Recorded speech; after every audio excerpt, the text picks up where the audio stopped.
Our vocation in life is ordained by the providence of God.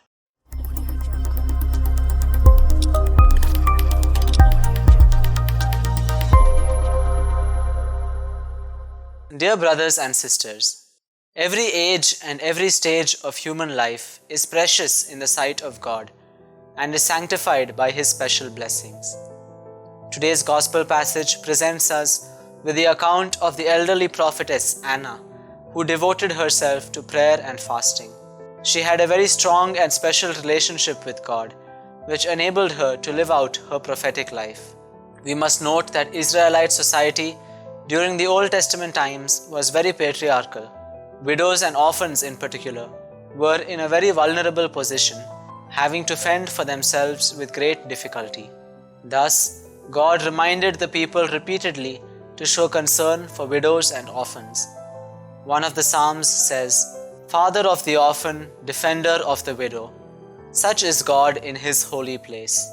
In the early Christian communities, many widows devoted themselves in a special way to the service of God and the community. St. Paul writes in 1 Timothy chapter 5 verse 5, "The real widow left alone has set her hope on God and continues in supplications and prayers night and day." It was from the religious life of widows that the practice of consecrated virginity evolved in the church. The prophetess Anna then comes across to us as a strong woman who used her widowhood constructively, making it an opportunity to grow in holiness rather than as an obstacle. She could be a good model for all of us in whatever state of life we find ourselves in, whether married or widowed, whether we be consecrated or lay people, young or old, in whatever social position we are in. The state of life we are in provides us ample opportunities to grow in holiness and to be of service to others. We must not think of our way of life or our social status as things that hold us back, but rather as genuine vocations, as platforms to serve God and His people. Our vocation in life is ordained by the providence of God, and we must believe that God, who called us in His wisdom, will also accomplish the task He began. He will give us the strength, the protection, and the guidance that we need.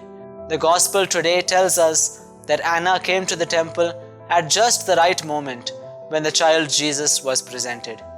Yes, God, who begins a good work in us, will be faithful to bring it to completion in His good time. The Gospel concludes with the example of Mary and Joseph, returning to their ordinary life at Nazareth. Further, it tells us that in this simple setting, the child Jesus grew to maturity, and he was filled with wisdom, and God's favor was with him. The feast of the Holy Family, which we celebrated yesterday, gave us the opportunity to reflect on the great vocation of the family. May the example of the prophetess Anna strengthen us in following God's plans in our lives.